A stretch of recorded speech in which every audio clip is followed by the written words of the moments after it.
But I mean, is it just gonna be me, you, T, Greg, Edo? Yeah. Well, I have to ask T because he said he doesn't know about vacation time because he's going. He always goes somewhere in August, like camping. Oh yeah. I think you told us. He's inviting to go to, or he's going to Atlanta to see his family. Georgia. That's the one. That's the one. Yeah. That song, man. I love that song.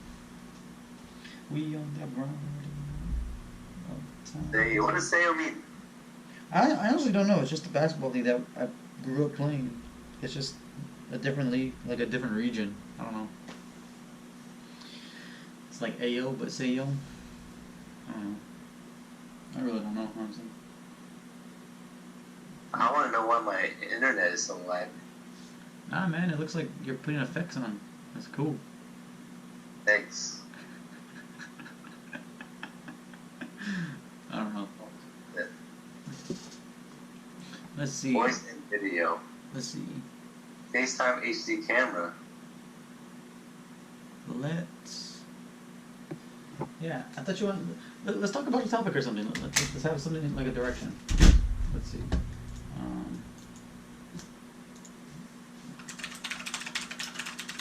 Is it still doing the thing? Nah, not anymore.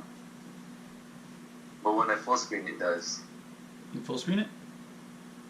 Yeah. It's probably because it can't focus. Clean that up. Alright, let's do this. Interesting psychology topics to talk about. That's worse.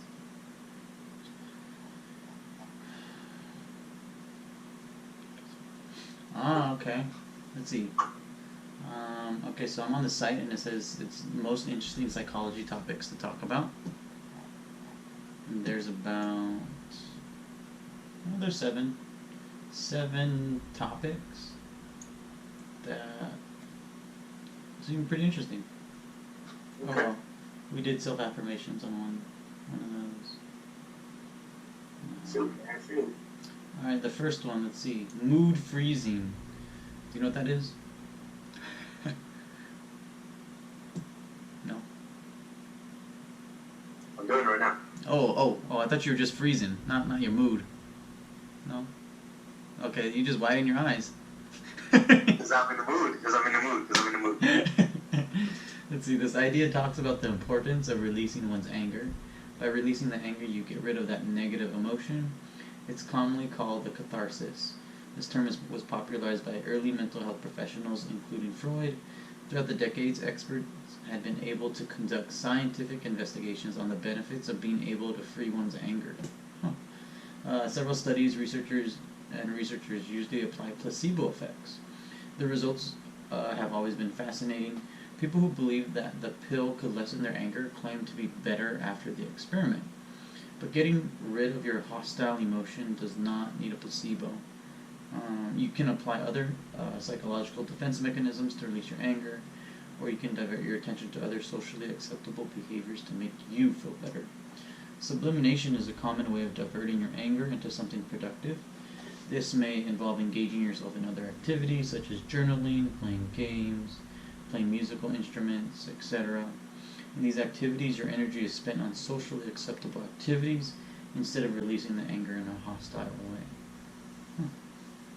By releasing the anger, you get rid of that negative emotion.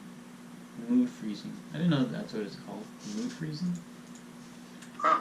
Why is it called mood freezing? Because I don't know. But I am assuming that before it gets to a certain point, you engage in these other activities. You have to freeze it, basically. And it's putting that certain emotion on hold. Yeah. The anger. Engaging other emotions, moods, yeah. Yeah. Let's see. From stress to chill, the mood freezing technique is a term that comes from 1984 study where researchers intentionally got people riled up. You won't believe what they did next. They gave them a placebo pill that would supposedly make it impossible for them to change their mood. Oh, okay, I don't care about that. Yeah, I guess you're right about that. You're smart, dude. Okay, well, I mean, what's your take on this? I, s- I feel like my take with a lot of things that is that it can be effective, Mm-hmm. but may not always be effective.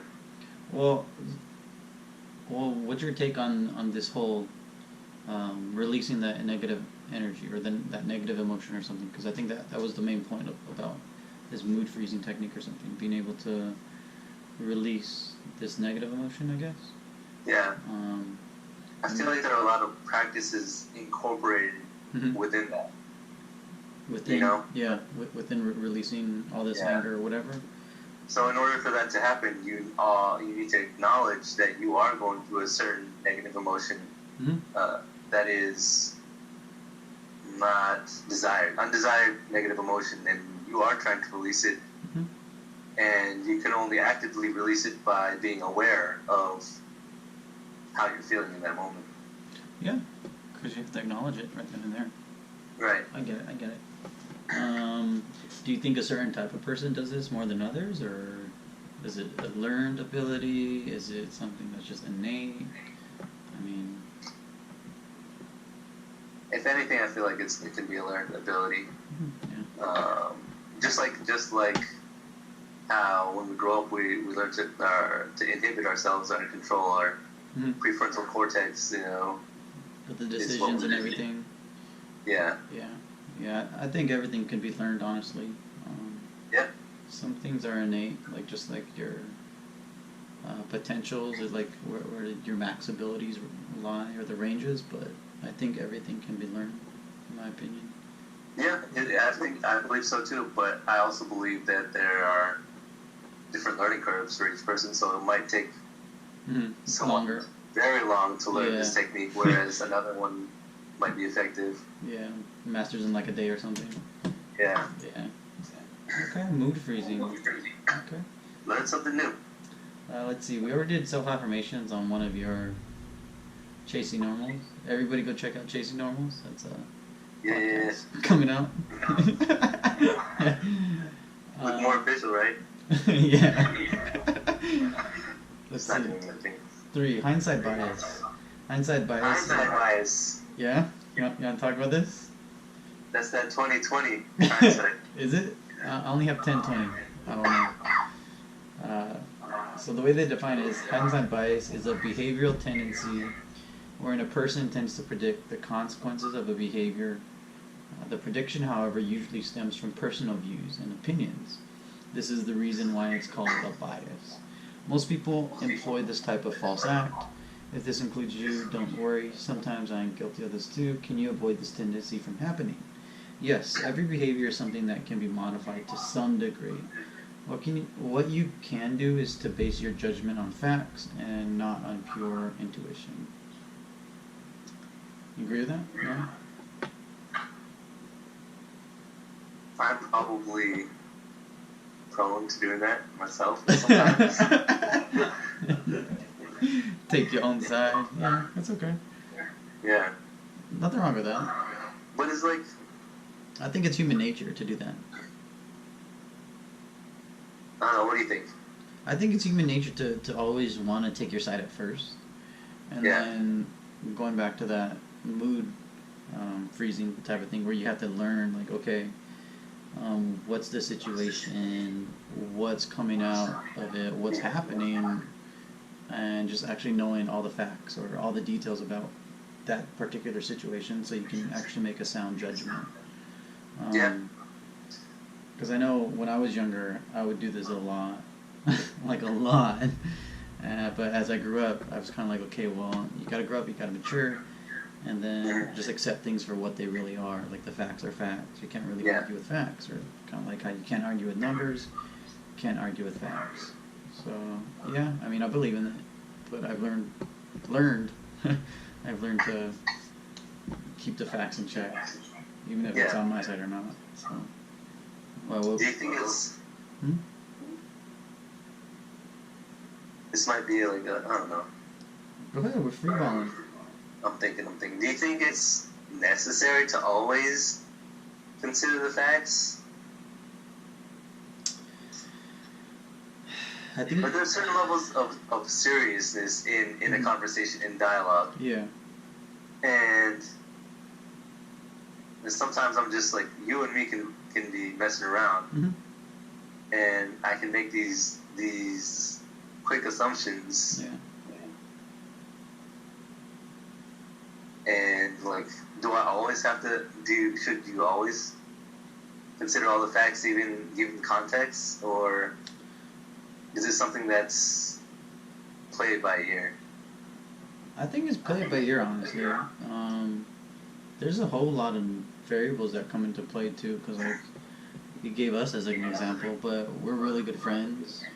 We're close, so I mean, Yeah. a lot of these like social interaction type of societal norms don't apply to us because we just bypass all of it and we just Right. know like okay. So I guess it depends on who you're talking with and the situation or something. Mhm. It'll probably depend on like if is it a business situation or is it a family function or Right. just something like that. Yeah, I don't know. Yeah. Hindsight bias, not new, but always good to recover. When you first said hindsight bias, I thought it was like one of those, Like in retrospect. in retrospect, like you watch a movie Yeah. and you didn't really see it coming, Mm-hmm. but then you're thinking about it afterwards, and you're like, I should have seen that coming. Yeah, it was in front of my I face. knew I should have known that was gonna happen. I'm sure a lot of people would think that hindsight bias. Yeah. Let's see. 4, mind wandering. Is this really a topic? We all experience a psychological phenomenon sometimes, if not most of the time. This tendency is thought to be detrimental to our cognitive functioning. However, scientific evidence suggests that allowing your mind to wander could actually be helpful to your thought process. Effective planning and goal setting are sometimes the direct results of wandering mind. Clearly, mind wandering is one of the interesting psychology topics to talk about. Mind wandering. Okay, I mean, well, what's your take on this one? Nah, my take is, as I've been getting older, the knees and whatnot, The bee's knees. the knees, I'm starting to realize more and more that there's no black and white of anything. There's only gray, Yeah. and there's light gray and dark gray. Light gray, dark gray. Yeah. Okay. And I say that because when I think of attention, you have attention, you have focus, right? Mm-hmm. And some would say on one end of that is ADD, is being diagnosed with ADD. Okay, so all over the place. Yeah, so the lack of focus. Okay. But what this is saying, mind wandering, is that maybe beneficial. there's a place in between Mm-hmm. here and ADD where it's okay. Like, it's actually beneficial for your thought process. So, do you think that it's not beneficial at all? Or What do you mean? Well, because when you place the here, is this like the average human being, or is this like the end of opposite of ADHD? Because ADHD is like here. Yeah, And it's then- hyper-focus. Mhm. Like, You're always focused, or whatever. always attention to detail, always... Okay, so the middle Like, of your hand. is that a bad thing now? Like, according to this mind-wandering concept, Well, I like, do don't, you have to have... Would it be I don't think they're helpful to saying have it's a little bit of bad. mind-wandering? I think they're just saying that it can be effective for planning and goal setting. Yeah. Yeah, that's all they give on. However, scientists suggest that allowing your mind to wander could actually be helpful to your thought process. I mean, yeah, I guess we can go on that. Do you think it would be effective for a thought process? I think with everything, if you stay focused too long, you get fatigued, Yeah. you get burned out, and you lose focus. Mm-hmm. Whether you want to or not, Yeah. you That's just get true. tired. So Switch things up. the ability to take your mind off that, yeah, in theory, that sounds helpful. Beneficial. Yeah. Yeah, because I know that like every day, like millions of people, we just go through our same routine, like, and that's everything. We wake up, Yeah. we just brush our teeth with the same hand, we shower at the same time, we go to work at the same route, and whoa, I just blanked out. Um, we go It's to work. raining up here, so you're good. You didn't see that.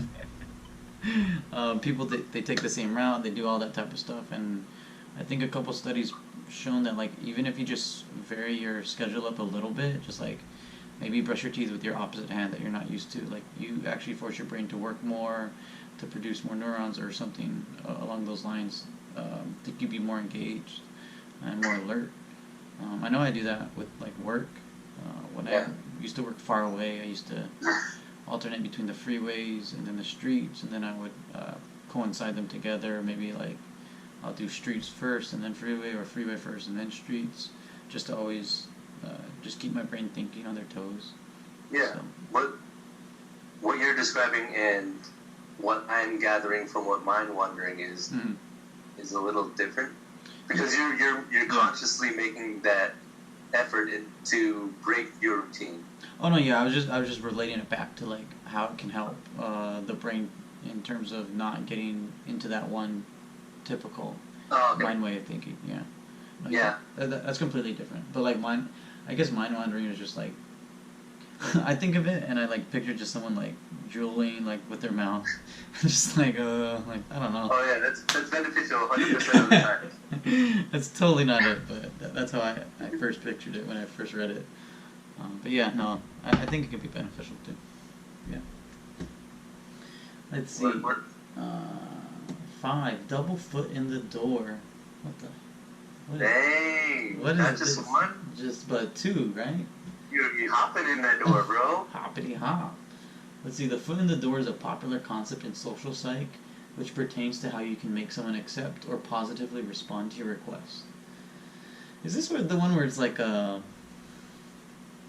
you ask them to do like a little favor, that they do it just because they they think that, oh yeah, I like this guy, so I'll do it, or whatever? Yeah. Let's see. What makes these two concepts different from each other is that with the foot in the door technique, you start with a small request before going into a higher one, while compared to the double foot in the door, you divide the process into 3 incremental stages: small, medium, and large. So instead of proceeding to the bigger request after the small one, you undergo the middle stage. This is basically a time-consuming strategy, but it will really give you a great advantage. That's that long game. Dude, I think I do this though. I think I do that because I'll start with like, oh yeah, can I borrow that pen or whatever? Cool. Little request, super small, no one thinks about it, and then like I'll move up. Like back in college, I'd always ask people, mainly girls. They'd be like, oh, can you help me with the homework or something like that? And that was after the small one, and then the homework would be like the medium one, and then like when you build up that like trust or confidence or whatever.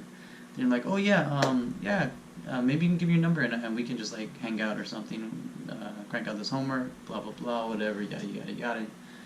And I kind of situate the stuff around the levels, kind of like that type of stuff. But nothing else really, only with school. Only with school, only with girls? Only with school and only with girls. Question, does the small, medium, large only apply with girls? Or were the guys, can you go straight to the large? You're like, you know what, let's kick it, man. No, yeah, with the guys, it was just straight, we'll kick it. But I mean, it depends whether or not I like them or not. Like if I was cool with them at first, then yeah, I was like, hey, yo, let's kick it more often, let's do this, blah, blah, blah, whatever. But like, if the other guys that I didn't like, I'd be like, yeah, I'm gonna stay away from this guy, so there's no request at all. Like, we good. Is it different with you? Oh, yeah. I don't know. I can't tell you. Let's hear it. Why? I can't tell you why. But it's different. It is different. So then how's it with girls? It's not meant to be biased or anything. It's just like how you are. How I am. How I've been programmed. Okay, well then it's easier for me to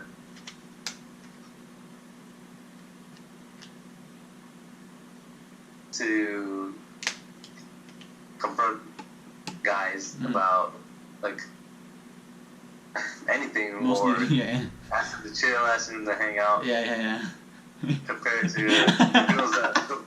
This is people, both guys and girls that I don't know, Uh-huh. that have no prior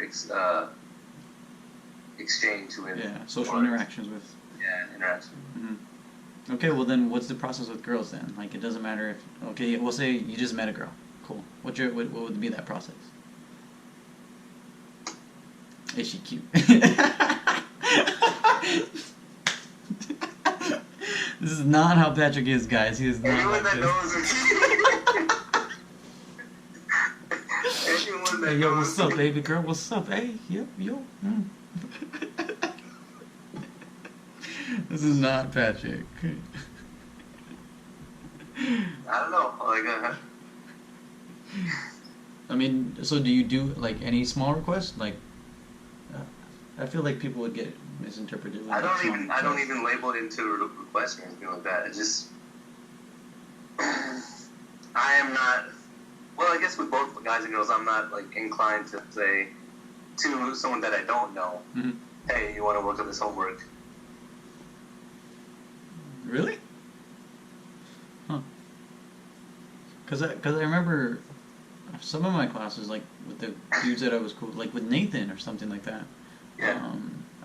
For research, I was like, yeah, man, let's just be in the same team, or like even if we're not, we'll just Of course, of kick it and course. stuff like that.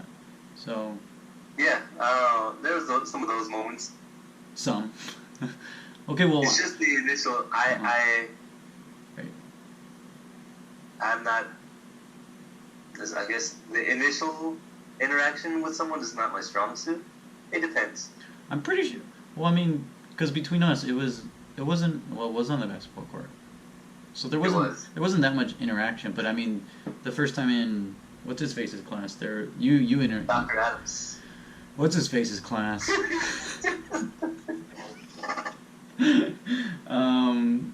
But you. Verge. Sorry. Oh yeah, tell Verge how you addressed him every time we talk. Go ahead. I'm kidding, I Dr. think Adams. this first episode we're gonna keep to ourselves, and you're just gonna. No, you can What? just edit this part out. You can edit the Verge part out. And we're gonna go to the next clip right here. Doom. Boom. All right. So now. So, I think the first time that we actually interacted was off the court. It was in Dr. Adams' class. Yeah, you had the ukulele. Yeah. Ukulele. Yeah, but you initiated it. So you saying right now Yeah, that. because your stuff was on the other side of the desk. I was like, yo. No, it wasn't. No, it wasn't, dude. You got the ukulele on this as empty desk. I was like, yo. No, that wasn't how it went. That's not how I That's remember, weird. dude. No. I think you said something No, like. real talk. You had the ukulele as a buffer seat, like so no one would sit next. Don't lie, Kobe. All right, okay, that's true. True story. I wanted to get in, get out, just whatever, cool. Just Come on, man. learn. I just wanted to learn. I didn't want to. Cool. Okay. All right. Buffer seat, and I was like, all right, I guess I'll take the seat right here. No. Hey, we play ball here. What's up, man? Yeah, but I And he was mean, like, the fact that we played basketball was the fact that you're like, okay, I feel more comfortable talking to this guy compared to every other guy. Yeah. yeah. But then we can also factor in the point or the fact that you thought that I was a dick on the court. So you'd rather talk to someone else who's a dick that you know than someone that you don't On the know. court, that was my initial. Well, yeah, that's what I'm saying. Initially, like you'd rather talk to someone. But within that balling session, I got respect. you got respect. Cha-ching. You got respect. Put that Not gonna GTA sign respect on. Respect. Mission passed. I was like, this fool, like, okay, He's a dick, but whatever. playing on the other side of the court. Nah, I'm cool. Watch me. Do bow. I was like, okay, guy, okay. And then we played, and I'm like, all right, okay. That was a fun first time, dude. That was when we were actually playing with a lot of good people. That was when I had both my knees. Yeah, me too. We were almost at prime. We were like on the come down of prime. Yeah. Also, sidebar, 35 and over league in a couple years, Yeah, I'm down. or 30 and over in a couple years. 30 and over, I'm down. There's always that Vegas tournament too. There's people like playing it there like 45, 50. Bro, I won't be able to keep up with them. They can't keep up with it themselves either, so it's okay. If you guys need one Alright, to warm up that bench, to warm the bench up. Just, yeah, I'm not worried about playing time. Let me warm up the bench. Alright, that was double foot in the door. Oh, well, okay, I guess, did we come to consensus about this, or just a judgment on this?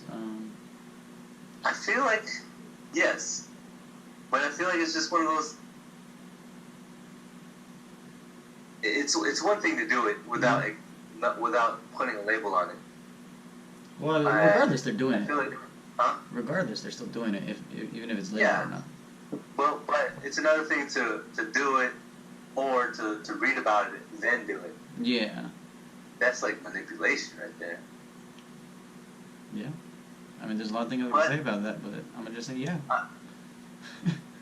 There are positive outcomes, of course, that can come Mhm. out of it. Mhm.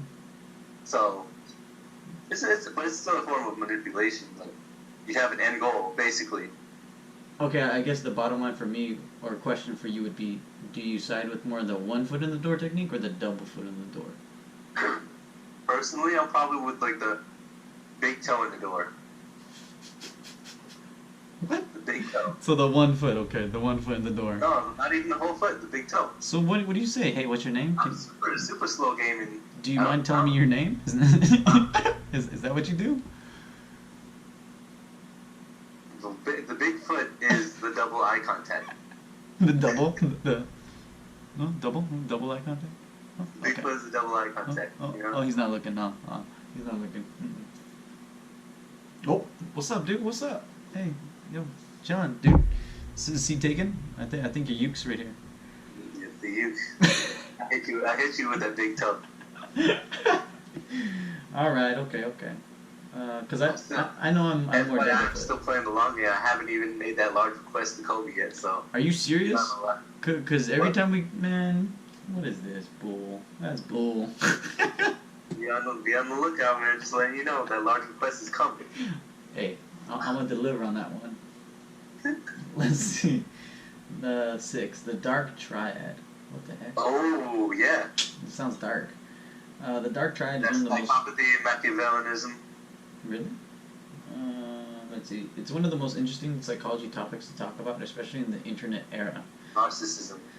Yeah, studies have found that people who often post personal images on their social media accounts have a higher level of dark triad or narcissism.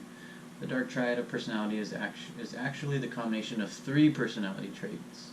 Yeah, narcissism, psychopathy, and what is it? How'd you pronounce it? Machiavellianism.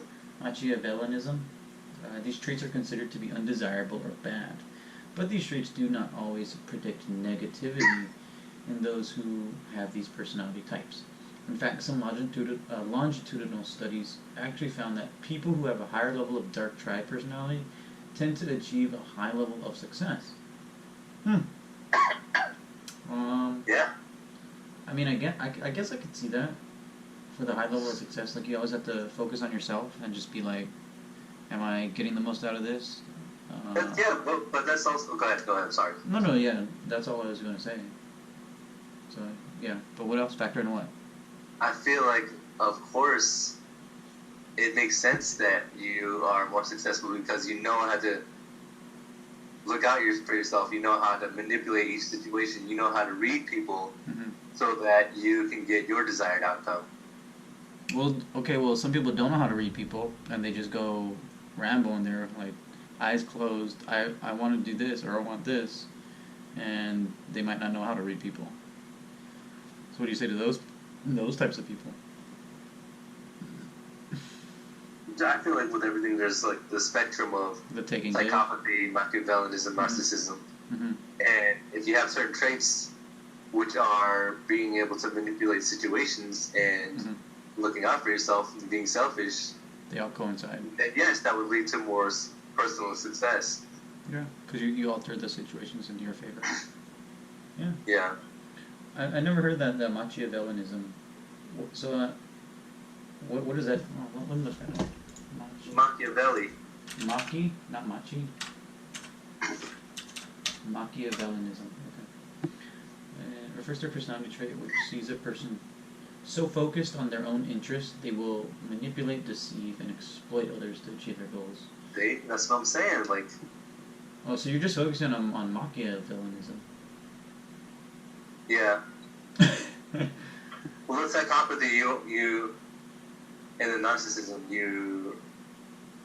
it's not like you have a reduced level of empathy, but you really couldn't care less. You just negate everyone else's. You care, yeah. Yeah. I think psychopathy. I think that basically lines up more with psychopathy. But narcissism's, I think it's for psychopathy. Like you're unable to empathize or like do anything like that. And narcissism. You're unable. Yeah, I think they're Yeah. unable to. But Yeah, narcissism. along the spectrum, yeah, there's some Yeah. different degrees. Of course. Oh yeah, but narcissism, I don't think that applies as well. I mean, you might be full of yourself, but you can always think, oh yeah, I love my mom, and like I love how she does all this type of stuff, or related to someone else or something. So I don't think you can group narcissism and psychopathy in one group in terms of saying that they can't empathize, in my opinion. Just because just because I focus on myself doesn't mean I can't not focus on someone else. Does that make sense? Yeah, but that I wouldn't consider you narcissistic. Oh no, I'm just saying like if I was considered a narcissist, like I don't think that they're unable to or incapable of possessing that one trait that psychopaths do. Yeah. Okay, well, I mean, also, the only example that I can think of right now is Donald Trump. You know, Donald Trump. I would consider him to be a narcissist, and he does help people who are aligned with his though. Yeah, of course, of course. So he's passionate about helping those people, but at the same time, like, they share a common interest, and that's why that works. Yeah. Oh yeah. I mean, their views are temporarily aligned. Because I mean, I'm sure there's a lot of people that would never have thought that they would be voted for Trump. So it's just temporarily aligned right now, I guess. All right, let's go into this last one. How about the Trump? Shout out to Trump. You're the real one. You're the real one.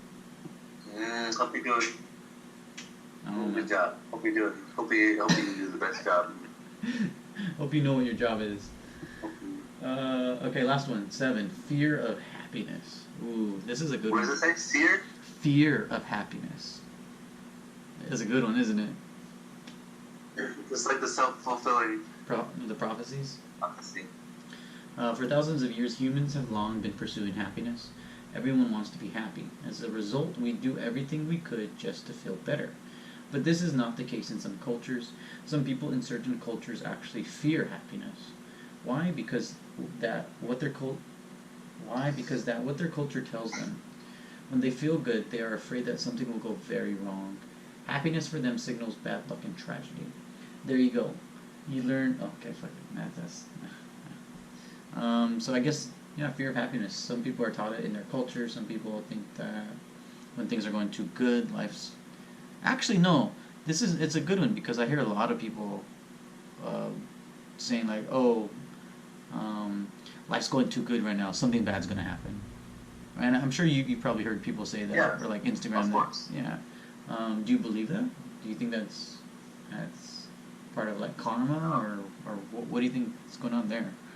I don't believe that life is going too good, so therefore something bad will happen soon. I don't believe that. Life is going so bad that something good must happen next? Immediately. Yeah. Okay. So do you think... I believe that good and bad are qualities that we put on Okay. situations themselves, rather than them being situations just as it is. So you think we also add to the situation by bringing energy into them? I'm sorry. Go ahead. Just say it again. So you think that for situations that we also aid to them by bringing energy, like our own energy, to the situation? We do that. We all do it. I do it. I Mhm. still do it. But like, Whenever I feel like things are going good, mhm. I necessarily don't think about, oh, something bad's gonna happen. Hmm. But on the contrary, whenever things like I'm in a slump where I've hit a roadblock or something along the way, like my thought process is like, oh, I hope things change soon. Yeah, they're hopeful, basically. Yeah. I get that one too. Hopeful in when you're between a rock and a hard place, yeah. Right. I think for me, I can't really thrive, and I'll put emphasis on that, thrive, because I can still function when things are going good and all that type of stuff, but I just take it way too easy. Like, I'm way too carefree when things are good. And I think I thrive the most when things are not bad, but things are a little bit below good, I think.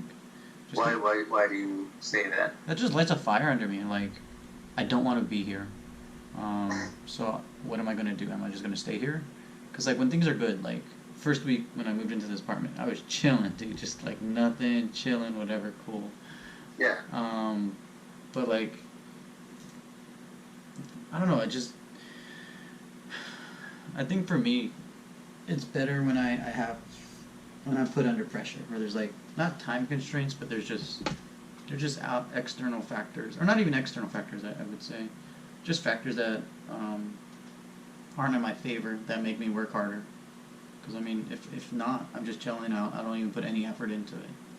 It's like 0% or 100%. There's like no in between. No in between. Is that something? Do you think? Do you think that there can be an in between for you, or it just doesn't? That's not how you are wired. I played around with that idea. Like for me, it's not so much putting 50% into something, because like if I'm doing 50% in something, then why am I not giving 100%? Right. So I don't think there's an in between for me, honestly. No, what I mean by that is like when things are going good, Mm-hmm. you don't have that same energy Yeah. putting forth into other things compared to when things are below average. Basically. Yeah. Basically. It's almost like two different people. Yeah. Oh, yeah. So I was thinking, what would it take for you to try to give that 100% even when things are going Even good? when things are going good. Yeah. Because I know that's hard for me too. Like if things are going good, like I'm like just being in the moment, Hey, kind of relaxing, like soaking it in. Yeah. Of course. Of course. You know. I don't know. I haven't thought about that.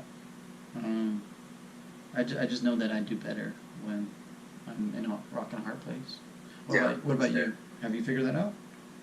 No. I mean, do you think No. something that might help you out when you're feeling good, or things are going good? Just, I mean, thinking about it now that I'm not in those specific moments, Mm-hmm. I can tell myself this is a moment to acknowledge that you're in this state, a good state, and continue to be present in that state. Mm-hmm. But just know when that state maybe alters, Mm-hmm. diminishes, that I can be on the grind. Yeah. And get a head start Mm-hmm. on things maybe compared to when things are already Good. at a lower point Oh, at the where lower point? I'm forced to, you know? Oh yeah. Yeah, where you have to light that fire underneath your ass and say it's do or die time. Yeah. Yeah. Yeah. But it's also habitual, you know? Oh yeah. There's a routine that I'm sure we both do when we're in this Mm-hmm. good state, Yeah. and then maybe complacency sits in, and then we need to get that fire lit Yeah. to activate our energy again. Those certain conditions. Yeah. Yeah. Which I'm not saying is healthy by any means. things, but Oh no. definitely just shows us areas where we can improve. Yeah. I mean, everyone's different. There's probably similarities, but everyone's different. However, how they function, stuff like Yeah. that. Yeah. Those are the 7 ones. Fear of happiness. I do. I think a lot of people are afraid of happiness. Good. Like. To, Hmm? to me, it sounds what that is like not fear. I don't know. It's either Wary. fear of being happy because this is my thought process. Yeah. I don't know. Yeah. One of the options is like you fear this level of happiness because maybe that's not the happiness for you. Mm-hmm. Like That's not what you thought it I would don't be. want to get here because I'm afraid that it's gonna be here now. Mhm. My happiness level will require a lot more energy and effort. Yeah. So it could be that, or it could also be, like this. I'm in a good place right now. I'm here at happiness. This makes me happy. But something's bound to happen in the future. So it's also anxiety kicking in. Yeah, I guess. Yeah. Anxiety for a person. I could also be a defense mechanism, no? So yeah. I don't know, fear. I think a lot of people they're not afraid of happiness. They're afraid of sacrificing what they need to do to get to happiness. That could also be the case, yeah. Because I mean, there's a lot of people want that. Yeah, I want to be rich, or I want to do this, or I want to own a house, or I want to own a boat, or whatever that they say. And then when like, I bet like, if like there was a higher being that just came down and said, all right, you need to do this, this, this, and this, and you will attain it. Like over 60% of people, they're not going to do that because they're gonna be like, what? I gotta give up my friends. I can't talk to my friends for like 3 months, 4 months, 6 months, a year. Yeah. Or just like some requirement that it just doesn't fly with them. So I don't think it's Well, what if that were the case for you? Yeah, okay. If they're my real friends, they're gonna know. Okay, he's gonna be doing his thing. I'd let them know. Yo, I can't really do it. I actually did that with when I was at Channel Islands. I talked to no one, like from back home. I told Chris like, hey, I'm over here. I'm just trying to grind things out. You're not gonna hear from me a lot. All that type of stuff, whatever. Yeah. And I mean, yeah. I mean, we still stayed close friends for so long. So, I mean, for me, yeah, it was a real situation. And I mean, because I mean, I didn't want to stay with just a socialist degree. And I'm like, dude, like, what can I do to elevate this education crud? And then I was like, okay, well, if I gotta go somewhere to get this BA or this paper, let's do it. Yeah. And yeah, so I think it's just a fear of taking those actual steps to do it. Because it's hard. It's hard when you grow up. Like when you think about it, like when we graduate from high school, we're feeling all good. We're like, oh yeah, like college, whatever, cool, we got lives. Or like we can be someone now. But there's no blueprint. Like no one tells you like, hey, this is how it's supposed to go down. This is what you're supposed to sacrifice or whatever. And so, yeah, I think that's just fear of taking those steps and actually committing to those steps. Yeah. So The more you're talking about it, the more I think of instant versus delayed gratification. yeah, that's what it is. So there are of course there are levels of happiness as well. Mm-hmm. And you'll be pretty like stable with a certain instant gratification of, let's say, going out with your friends. And you'll get that instant gratification every time. Yeah. But the delayed gratification that you're missing out on is, you could be studying and getting that knowledge, and Building it later up. it'll pay off Yeah. in the long run. Compared to the here and the now. Yeah. Oh yeah. Instant versus delayed. Which one do you prefer, instant or delayed? I'm always a middle person. I like a mixture of both. Come on. All right, with You food. know me, man. Come on. What Food, kind of question you instant gonna or ask? delayed with food. What? Food, instant or delayed. Food? Yeah, food. What's the scenario? Give me two options. Give me two rewards. Would you rather eat fast food right now just to satisfy your hunger, or would you rather wait and delay your gratification for a home cooked meal?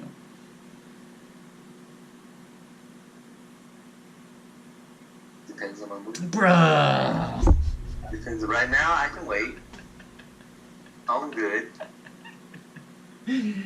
Alright, fine. This ain't gonna get nowhere. It's not. It's not gonna